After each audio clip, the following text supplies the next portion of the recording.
আল্লাহ পাক রব্বুল আলামিন আমাদেরকে সৃষ্টি করে নিজের দিকে টানার জন্য, মহাব্বত তৈরির জন্য যতগুলো রাস্তা আমাদেরকে দিয়েছেন, কখনো কখনো প্রত্যেকটা রাস্তা থেকে আমরা কোনো না কোনোভাবে সরে যাই। এটা আল্লাহ পাকের মহাব্বত থেকে সরে যাওয়া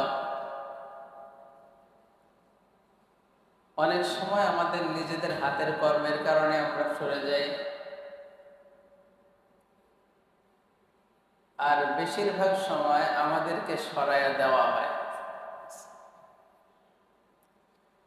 বেশিরভাগ সময় আমাদেরকে আল্লাহর মহাব্বত থেকে সরাইয়া দেওয়া হয়। বান্দা, আল্লাহ পাক মাখলুক সৃষ্টি করছেন, বান্দাকে সৃষ্টি করছেন আল্লাহ পাকের দাসত্ব করার জন্যই, আল্লাহ পাককে ভালোবাসার জন্যই, আল্লাহ পাকের ইবাদতের জন্যই আল্লাহ পাক সৃষ্টি করছেন। যোগসূত্র দেখলে বোঝা যায় যে আল্লাহ পাক রব্বুল আলামিন আমাদেরকে সৃষ্টি করছেন, আমরা সেই গতিতেই চলি। নামাজের মধ্যে দাঁড়ানোর পর আমরা সবাই প্রথম যে কথাগুলো বলি, ইয়্যাকা না'বুদু ওয়া ইয়্যাকা নাস্তাঈন, আমরা আপনারই ইবাদত করি, আপনার কাছেই সাহায্য চাই। এই কথাগুলো আমরা নামাজে দাঁড়ায় সর্বপ্রথম আমরা বলি। তার মানে আল্লাহ পাকের মহাব্বত পাওয়ার জন্য আমাদের চেষ্টাও কম বেশি আছে, আমরা করি। তারপরেও আমরা দূরে সরে যাই কিভাবে? আমাদেরকে দূরে সরাইয়া দেওয়ার জন্য একটা চক্র কাজ করে। আল্লাহ পাকের মহাব্বত থেকে দূরে সরাইয়া দেওয়ার জন্য একটা চক্র কাজ করে। এই চক্রের কাজের মধ্যে যারা আছে তারা হলো আমাদের শত্রু। তারা কি? আমাদের শত্রু। আজকে আমাদের শত্রুগুলো চেনার চেষ্টা করব ইনশাআল্লাহ, এবং এই শত্রু থেকে আমরা কিভাবে মুক্তি পাইতে পারি সে বিষয়গুলো আমরা শিখার এবং মানার জন্য, আমল করার জন্য চেষ্টা করব ইনশাআল্লাহ। আমা তাওফীকি ইল্লা বিল্লাহ। আমাদের একদম প্রকাশ্য শত্রু হিসাবে আমরা একটা মাধ্যমকেই জানি। কে বলেন তো? কে? এটা আমরা সবাই জানি, তাই না?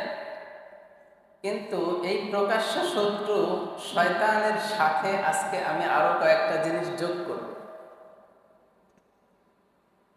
একটা একটা করে ব্যাখ্যা করে দিলে হয়তো আমাদের মনে রাখতে কষ্ট হয়ে যাবে।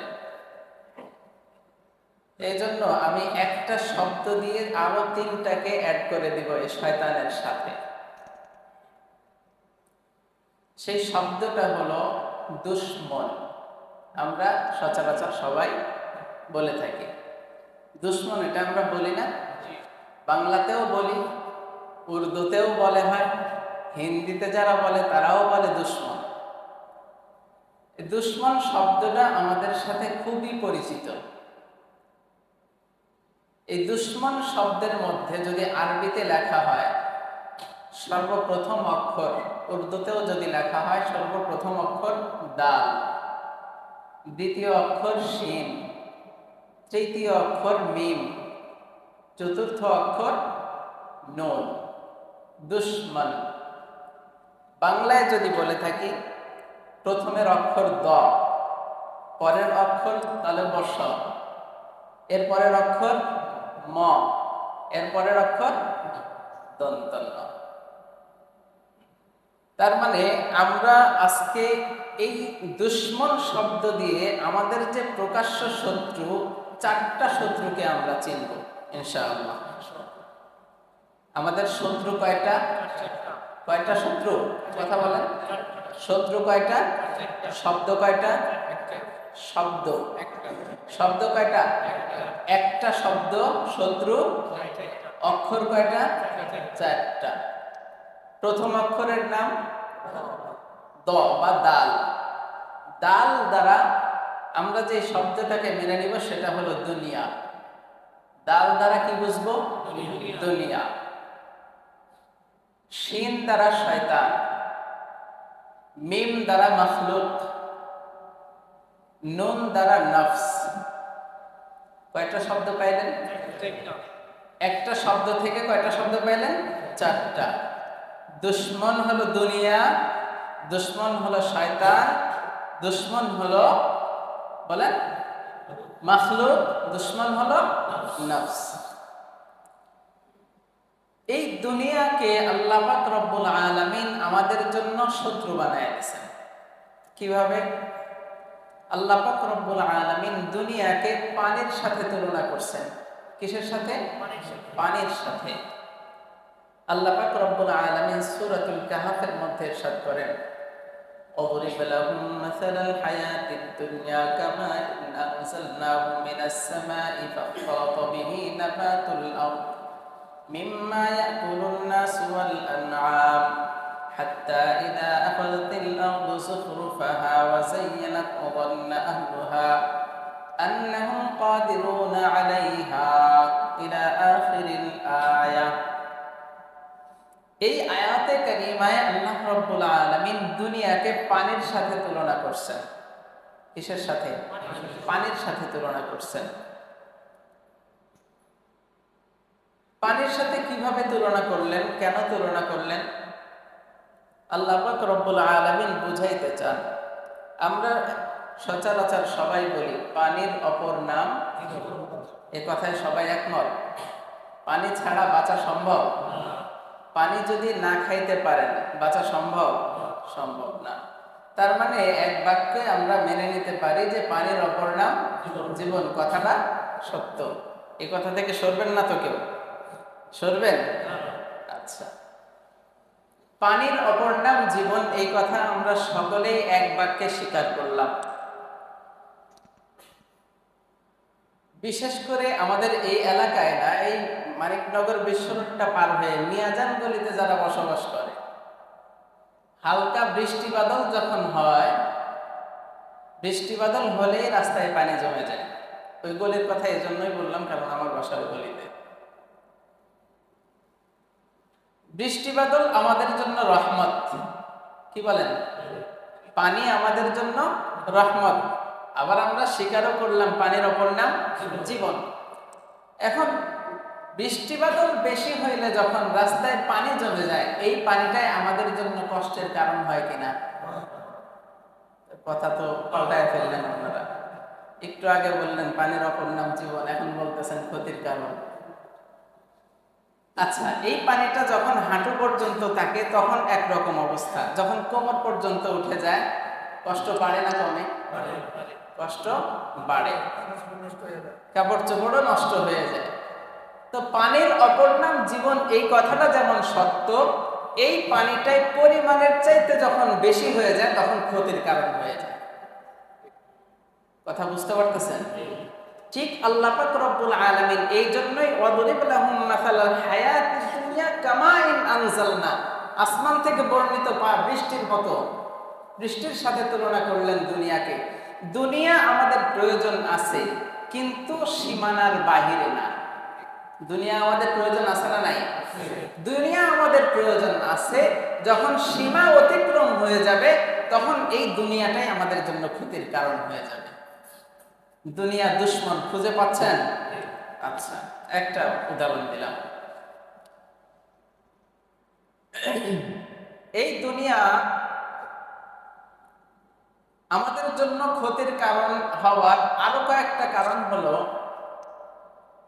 একটা গল্প আপনাদেরকে শোনাই। যখন একটা গরু মারা যায়, একটা গরু যখন মারা যায় তখন ওই গরুটা যখন পচা শুরু হয়ে যায়, মারা যাওয়া গরু তো মানুষ খায় না, হ্যাঁ, গরু এক জায়গায় ফেলে আসে। ওই গরুটা কখনো শকুনে খায়, কখনো কুকুরে খায়, কখনো শিয়ালে খায়। কি বলেন, খায় কি না? খায়। দুনিয়ার পিছনে যারা আমরা শুধু দুনিয়া দুনিয়া করে দুনিয়ার পিছনে দৌড়াই, শুধুমাত্র দুনিয়া দুনিয়ার পিছনে দৌড়াই, বুজুর্গের দিনেরা বলছেন যারা শুধু দুনিয়ার পিছনে দৌড়াবে তাদের মধ্যে আর কুকুরের মধ্যে কোনো তফাৎ নাই। যদিও কথাটা শুনতে খারাপ শোনায়, কিন্তু তফাৎ নাই কিভাবে দেখেন। শকুন, গরু একটা মারা গেলে শকুন গরুটিকে কখন খায়? দিনের বেলা না রাতের বেলা? শকুন সাধারণত দিনের বেলা খায়। শকুন কখন খায়? দিনের বেলা খায়। তার একটা টাইম টেবিল আছে, নির্দিষ্ট টাইম টেবিল আছে। তারা দিনের বেলা খায়, রাত্রিবেলা গাছের মাথায়, তাল গাছের মাথায় উঠে জিকির করে। শিয়াল, গরু মারা গেলে শিয়াল কোন সময় খায়? দিনের বেলা না রাত্রিবেলা? রাত্রিবেলা খায়। শিয়ালেরও একটা টাইম টেবিল আছে, শকুনেরও টাইম টেবিল আছে, দিনের বেলা খায়। শিয়ালেরও টাইম টেবিল আছে, রাত্রিবেলা খায়। দুইজনেরই টাইম টেবিল ঠিক আছে। কুকুর কখন খায়? কুকুর কখন খায়? টাইম টেবিল আছে, ও সকালেও খায়, রাতেও খায়। এর কোনো টাইম টেবিল নাই। আমরা যারা দুনিয়ার পিছনে দৌড়াই, দুনিয়ার পিছনে দিন রাত 24 ঘন্টা দুনিয়ার পিছনে মেহনত করি, এই দৃষ্টিকোণ থেকে যদি লক্ষ্য করি, তাহলে ওই কুকুরের মধ্যে আর আমাদের মধ্যে কোনো তফাৎ আছে? নাই।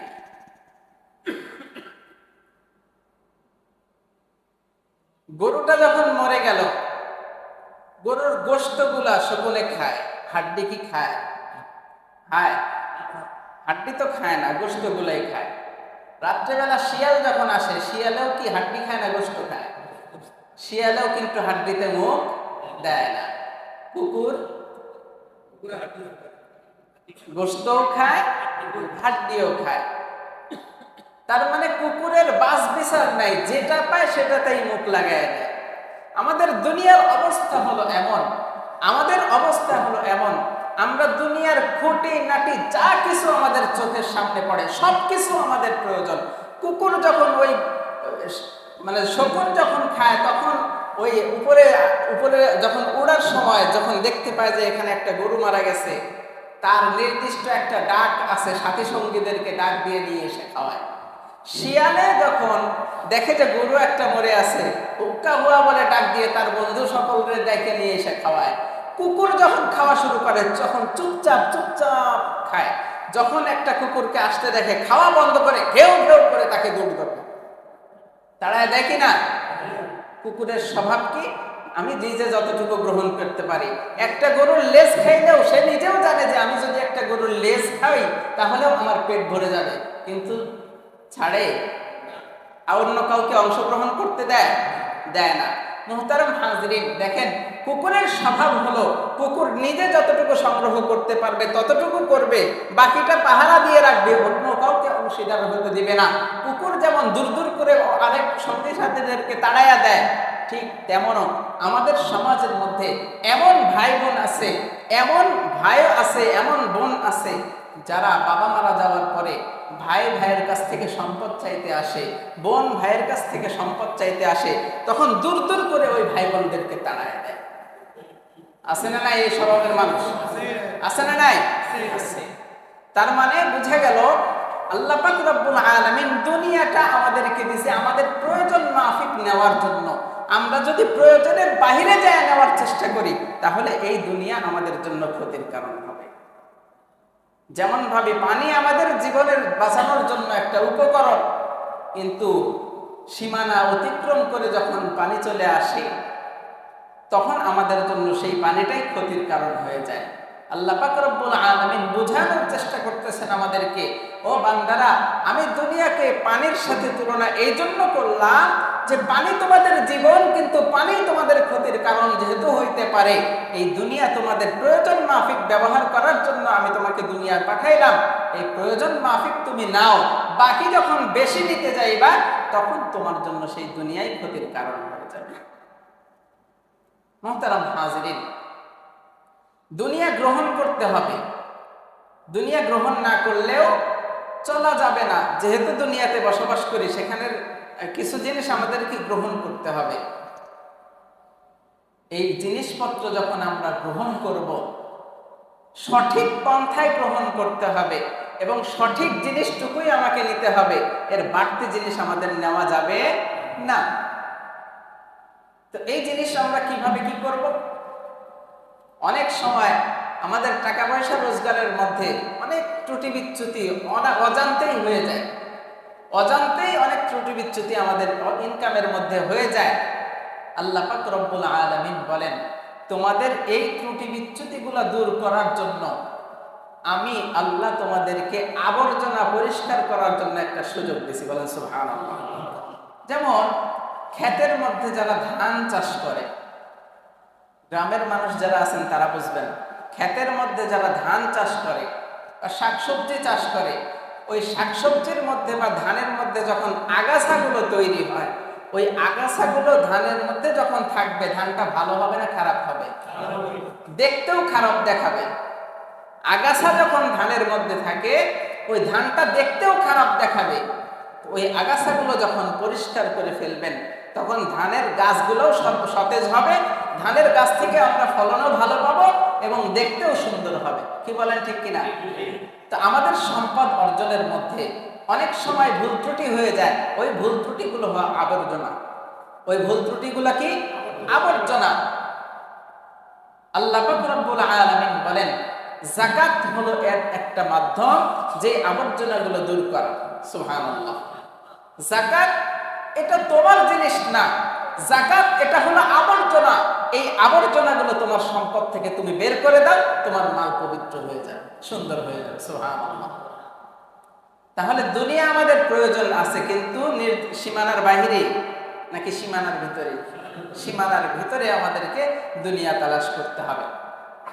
মুহতারাম হাজিরিন, আল্লাহ পাক রব্বুল আলামিন এই দুনিয়াকে যে পানির সাথে তুলনা করলেন, এর আরো একটা উদাহরণ আমি বুজুর্গানা দিনদের একটা ইয়ার থেকে আপনাদেরকে বোঝানোর চেষ্টা করব। ওযু, ওযু আমাদের নামাজ পড়ার জন্য ফরজ। ওযু আমাদের নামাজের জন্য ফরজ, কিন্তু ওযু আমরা যখন করি, ওযুর শুধু ফরজগুলোই আমরা আদায় করি নাকি সুন্নত আদায় করি? সুন্নত আদায় করি কিনা? আচ্ছা বলেন তো, ওযুর মধ্যে ফরজ কয়টা? 4টা ফরজ। সর্বপ্রথম ফরজ কি? সমস্ত মুখমণ্ডল ধৌত করা।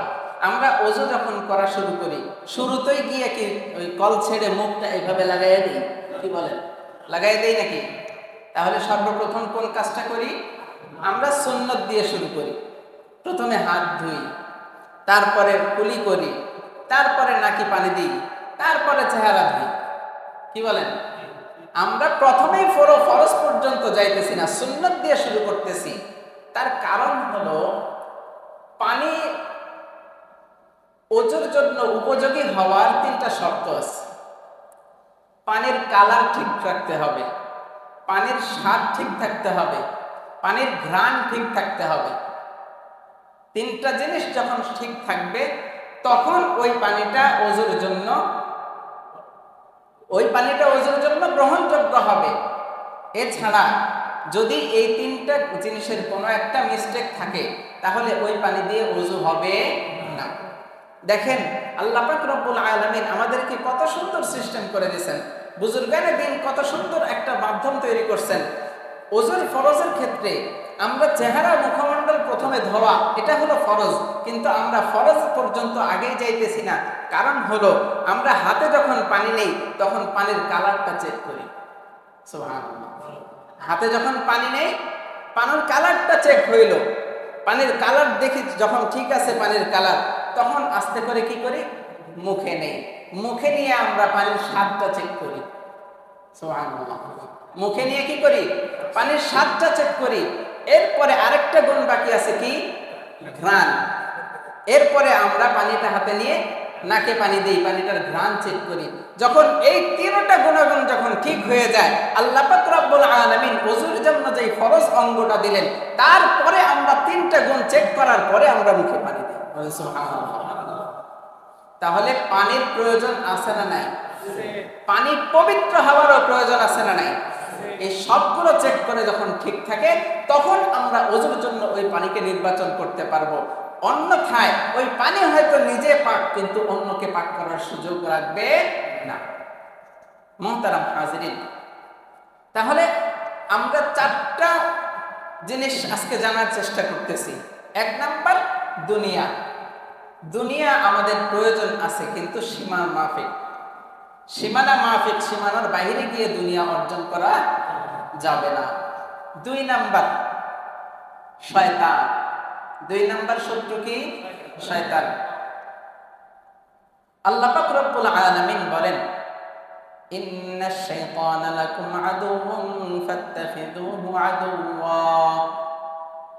আল্লাহ পাক রব্বুল আলামিন সারা বিশ্বের উম্মতে মুহাম্মাদীকে, সারা বিশ্বের সমস্ত মুসলমানকে জানায় দিলেন, ইন্নাশ শাইতানা লাকুম আদুউন, এ আমার উম্মতের দল, এ আমার নবীর উম্মতের দল, তোমরা জেনে নাও নিশ্চয়ই শয়তানকে আমি তোমাদের জন্য শত্রু বানাইছি। নিশ্চয়ই আমি তোমাদের জন্য শয়তানকে শত্রু হিসাবে গ্রহণ করছি। ফাত্তাখিযুহু আদুওয়া, আমি যেই শয়তানকে শত্রু হিসাবে গ্রহণ করছি, সুতরাং তোমাদেরও উচিত শয়তানকে শত্রু হিসাবে গ্রহণ করা। সুবহানাল্লাহ। কে বলতেছেন? নাকি আমার কথা? ইন্নাশ শাইতানা লাকুম আদুওয়ান ফাত্তাখিযুহু আদুওয়া। ও উম্মতের দল, আমার নবীর উম্মতের দল, তোমরা জেনে নাও নিশ্চয়ই তোমাদেরকে শয়তান, তোমাদের জন্য শয়তানকে শত্রু আমি গ্রহণ করছি, তোমরা নিজেরাও শয়তানকে তোমাদের শত্রু হিসাবেই গ্রহণ করো। শয়তান আল্লাহ পাকের সাথে চ্যালেঞ্জ করছিলেন, এই কথাটা আমি অনেকবার বলছি আপনাদের সামনে।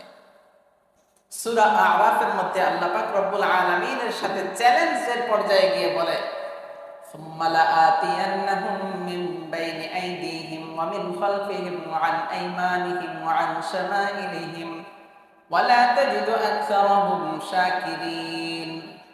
শয়তান আল্লাহ পাকের সাথে চ্যালেঞ্জ করে বলছিল, আল্লাহ, মানুষরা যে আপনি সৃষ্টি করছেন ভালো কথা, কিন্তু আপনি এটা মনে প্রাণে জায়গা রাখেন যে আপনার এই উম্মতকে, আপনার বান্দাদেরকে আমি একজনকেও ঠিক থাকতে দিব না যে একজনকেও আপনি জান্নাতে ঢুকাইতে পারবেন, এমন একজনকেও আপনি পাবেন না। কিভাবে? আমি তাদের ডান দিক থেকে ধোকা দিব, বাম দিক থেকে ধোকা দিব, সামনে থেকে দিব, পিছন থেকে দিব, উপর থেকে দিব, নিচ থেকে দিব, চতুর্মুখী ধোকার মধ্যে ফেলে আমি তাকে জাহান্নামী বানাবো। আল্লাহ পাক রব্বুল আলামিন তার এই দৃষ্টতা দেখে আল্লাহ পাক রব্বুল আলামিন তাকে বলছেন, হে, তুই সারা জীবন চেষ্টা করে আমার বান্দাকে ধোকার পথে রাখবি, আমার বান্দা একবার ডাক দেবে আমি মাফ। সুবহানাল্লাহ, সুবহানাল্লাহ, সুবহানাল্লাহ। তো শয়তান আমাদেরকে ধোঁকা দিবে বিভিন্ন দিক থেকে। এই বিভিন্ন দিকের ব্যাখ্যায় মুফাসসিরিনে কেরাম বলেন, শয়তান শুধু মুসলমানদেরকে ধোঁকা দেয় নাকি ইহুদি খ্রিস্টানদেরকেও দেয়? বলেন, শুধু মুসলিমদেরকে নাকি ভিন্ন ধর্মীদেরকেও দেয়? সবাইকে ধোঁকা দেয়, কিন্তু ধোঁকার ধরন কি সবার একরকম? আচ্ছা বলেন তো, হিন্দুদেরকে ধোঁকা দেয় কিভাবে? তাদেরকে দিয়ে মূর্তি পূজা করায়। হিন্দুদেরকে ধোঁকা দেয় কিভাবে? তাদেরকে মূর্তি পূজা করায়। খ্রিস্টানদেরকে ধোঁকা দেয় 3 খোদা বানায়। কয় খোদা? 3 খোদা বানায়। এখন তাদেরকে যেভাবে ধোঁকা দেয়, একজন মুসলিমকে কি সেই রাস্তায় ধোঁকা দিলে চলবে? একজন মুসলিমকে যদি ধোঁকায় ফেলায়, বলে যে মূর্তিতে একটা সিজদা দিলেই সমস্যা কি, এমন একজন মুসলমানও আছে যে মূর্তিতে সিজদা দিবে? তার মানে শয়তান কোয়ালিটি মেনটেন করতেছে। শয়তান কি করতেছে? কোয়ালিটি মেনটেন করতেছে। সবাই একরকম ভাবে ধোঁকা দিলে ধোঁকায় পড়বে না, বরং যাকে যেইভাবে ধোঁকা দেওয়া দরকার ঠিক সেইভাবেই ধোঁকা দিবে। তো এখন রাস্তা বের করছে, যেই জায়গায় যে জিনিসের বেশি প্রচলন সেই জায়গায় ধোঁকাটা সেই রাস্তায় দেওয়া সহজ। যেমন বাংলাদেশের মধ্যে বর্তমান স্যামসাং ফোনের খুব বেশি প্রচলন, এই ফোনের কপিও বেশি বের হয়। কথা বুঝতেছেন? আমি উদাহরণের জন্য বলতেছি। যেই জিনিসের বাজারে যত চাহিদা সেই জিনিসের ডুপ্লিকেটও তত তাড়াতাড়ি বের হয়। আমার কথার সাথে একমত আপনারা? যেই জিনিস বাজারের চাহিদা বেশি ওই জিনিসের ডুপ্লিকেট বের হয়ও বেশি, কিন্তু যেই জিনিস মানে ভালো কিন্তু চলে কম সেই জিনিসের কিন্তু ডুপ্লিকেট নাই। কারণ কি? ওইটার ডুপ্লিকেট তো আসলটাই চলে না, ডুপ্লিকেট বের করলে লাভ হবে কি? তো যেটা রানিং ওইটা যদি ডুপ্লিকেট বের করি তাহলে কাজ হবে। তো বাংলাদেশের মুসলমানরা, আল্লাহ পাক রব্বুল আলামিন মুসলমানদের মধ্যে একটা চেতনা দিয়ে দিছে, মুসলিমরা আর যাই করুক সরাসরি আল্লাহ পাকের সাথে শিরিক করাকে একটু ভিন্নভাবে নেয়, সরাসরি মূর্তিকে সিজদা করে না। তো এদেরকে কিভাবে ধোকায় ফেলতে হবে? শয়তান চক্র অর্জন করলো, চক্র তৈরি করলো, যে দেখলো বাংলাদেশের বাজারের মধ্যে কোন জিনিসের চাহিদাটা বেশি, পীর মুরিদের চাহিদাটা বেশি। বুঝতে পারছেন? বাংলাদেশে পীর মুরিদের চাহিদাটা বেশি। এই জন্য শয়তান চেষ্টা করলো মানুষকে কিভাবে পীরমুখী করা যায়, মানুষকে কিভাবে অন্য ধর্মের দিকে ট্রান্সফার করার জন্য কোন রাস্তা অবলম্বন করা যায় খুঁজে খুঁজে বের করলো। এই পীর মুরিদের রাস্তাটা হলো সব থেকে কার্যকরী। কারণ পীরের মুরিদ যারা হয়, পীরের মুরিদ যারা হয় তারা বেশিরভাগ মানুষ দিন সম্পর্কে তেমন ধারণা রাখে না। বেশিরভাগ মানুষ দিন সম্পর্কে তেমন ধারণা রাখে না, কিন্তু পীরের মুরিদরা পীরের কাছে গিয়ে যেইভাবে সিজদা করতেছে, তাদের টার্গেটটা কি? তাদের টার্গেটটা কি? শয়তান টার্গেট নিছিল আল্লাহ পাকের সাথে শিরিক করায়া জাহান্নাম পর্যন্ত পৌঁছাবে। টার্গেট নিছিল কিনা? আল্লাহ পাকের সাথে চ্যালেঞ্জ করছিল, আমি মুশরিক বানাবো, কাউকে আপনি জান্নাতে খুঁজে পাবেন না। সেই চ্যালেঞ্জ মোতাবেক কাজ করতেছে, পীরের দরবারে গিয়ে সিজদা করাইতেছে। নাউজুবিল্লাহ। পীরের দরবারে গিয়ে সিজদা করাইতেছে, তার মানে শিরিক থেকে মুসলমানদেরকে বাঁচানোর সুযোগ রাখতেছে না। হ্যাঁ, আলহামদুলিল্লাহ অনেক পীর আছে এখনো বাংলাদেশের মধ্যে যারা হক্কানি পীর, হক পন্থায় হক মানুষদেরকে হকের পথে ডাকে, কিন্তু এমন পীর বাংলাদেশের মধ্যে আছে যেই সমস্ত পীররা আল্লাহু আকবার কোরআনের একটা শব্দও সত্যভাবে উচ্চারণ করতে পারে না। আপনারা জানেন না মনে হয় না? এ বিষয়গুলো জানেন না? এমন পীরও বাংলাদেশের মধ্যে আছে যে পীর ক্লিন শেভ, এমন পীরও বাংলাদেশের মধ্যে আছে যাকে বোমা মারলে একটা শব্দ বের হবে না কোরআনের। শয়তান টার্গেট নিছে তাদেরকে, এবং তাদের ওরস যখন হয় দেখবেন মানুষ কিন্তু কম যায় না। আমাদের মাহফিলগুলোতে যেমন মানুষ হয়, তাদের ওরসগুলোতে তার চাইতে দ্বিগুণ মানুষ হয়। আপনারা খেয়াল করে দেখবেন, খেয়াল করে করে দেখবেন। তো শয়তানের টার্গেট হলো মানুষকে কিভাবে আল্লাহর সাথে শিরিক করায়া, কিভাবে আল্লাহর সাথে শিরিক করায়া আল্লাহ পাকের থেকে দূরে সরায়া রাখে। আমি বয়ানের শুরুতেই বলছি যে আমরা অনেক সময় নিজেদের কারণে আল্লাহ পাকের রহমত থেকে দূরে সরে যাই, আর বেশিরভাগ সময় আমাদেরকে দূরে সরায়া দেওয়া হয়। এই সরায়া দেওয়ার পিছনে দুইটা কারণ বললাম। এক নাম্বার শত্রুর নাম কি বলছি? দুনিয়া। দুই নাম্বার শত্রুর নাম শয়তান। তিন নাম্বার মাখলুক। তিন নাম্বার কি? একটা শব্দের দিয়ে ব্যাখ্যা করছিলাম, শব্দটার নাম কি মনে আছে? দুশমন। তিন নাম্বার অক্ষরটা ম বা মিম।